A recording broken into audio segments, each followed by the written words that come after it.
गंज बासोदा के छेल बिहारी मंदिर में रामायण भागवत सत्संग तृतीय दिवस के अवसर पर पंडित केशव गुरु ने कहा, भागवत रामायण दोनों में भगवान शिव की कथा के पश्चात ही राम एवं कृष्ण कथा का प्रारंभ हुआ है। नंदी धाम का स्वरूप है, इस पर विश्वास स्वरूप में शिवराज है, अर्थात धर्म पर विश्वास और उसकी रक्षा करो। धर्म के 4 चरण हैं, सत्य, तप, पवित्रता एवं दया। इनको चरण इसलिए कहा गया है क्योंकि इनका आचरण करना आचार्य का प्रथम धर्म है। हमारे यहाँ धर्म को इस प्रकार परिभाषित किया है, यतो अभ्युदय, हमारी आर्थिक, बौद्धिक, शारीरिक सब प्रकार से उन्नति हो, विकास हो और निश्रेयस सिद्धि अर्थात भक्ति मुक्ति की प्राप्ति हो। यह लोक भी सुधारे तथा परलोक भी सुधारे। यह सब सत्य, तप, पवित्रता से ही बढ़ाया जाना संभव है। कथा में आपने भागवत के प्रथम स्कंद में कथा के दौरान बताया कि द्रौपदी दया स्वरूप है, इसके पति धर्म, तप, बल, ज्ञान स्वरूप 5 पांडव है। अतः आपत्ति आने पर भगवान को बार बार इनकी रक्षा के लिए स्वयं आना पड़ा।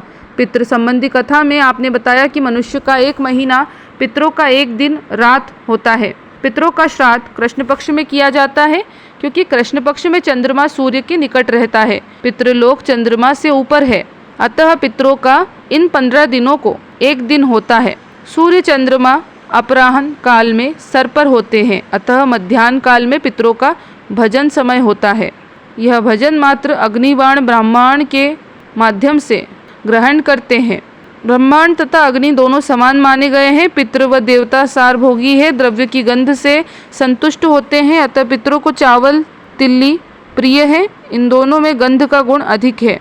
गुरुजी, पितृपक्ष में आप कथा कर रहे हो, उसका क्या महत्व है? पितृपक्ष पितरों का विशेष पर्व है।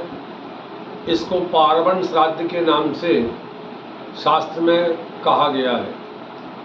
इस पक्ष में पितृगण उत्सव मनाते हैं और चाहते हैं हमारे परिजन भी इस उत्सव में सम्मिलित हों, तो हम सब लोग उनका श्राद्ध करके ब्राह्मण भोजन करा के इस उत्सव में सम्मिलित हो जाते हैं।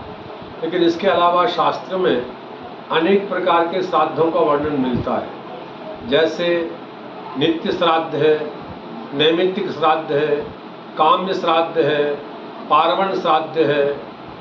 इनकी परिभाषा में कहा गया, नित्य श्राद्ध के अर्थ में जो गायत्री के बाद में, संध्या के बाद में नित्य तर्पण करते हैं, इसको नित्य श्राद्ध की श्रेणी में रखा गया है।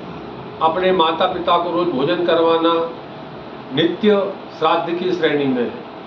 नैमित्तिक श्राद्ध हमारे यहाँ विवाह के अवसर पर, पुत्र के जन्म में, विशेष यज्ञादि में नांदी श्राद्ध किया जाता है और इस नांदी श्राद्ध में हम पितरों का पूजन करते हैं। यह भी नैमित्तिक श्राद्ध की श्रेणी में गिना जाता है।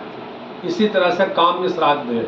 कामना विशेष को लेकर पितरों की प्रसन्नता के लिए जो पितरों का पूजन होता है वह काम्य श्राद्ध होता है।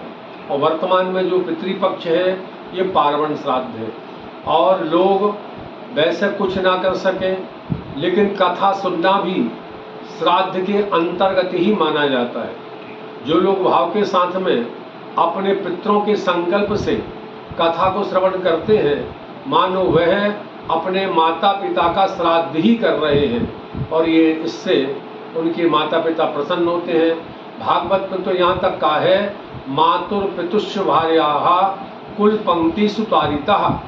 भागवत सुनने से 3 पीढ़ी पिता की, 7 पीढ़ी पिता की, 7 पीढ़ी माता की और 7 पीढ़ी पत्नी के पितरों को तृप्त करने वाली यह भागवत कथा है। इसलिए प्रतिवर्ष यहाँ पितरों के स्मरण में भागवत कथा संपन्न होती है। गंज बासोदा से ओम प्रकाश चौरसिया की रिपोर्ट।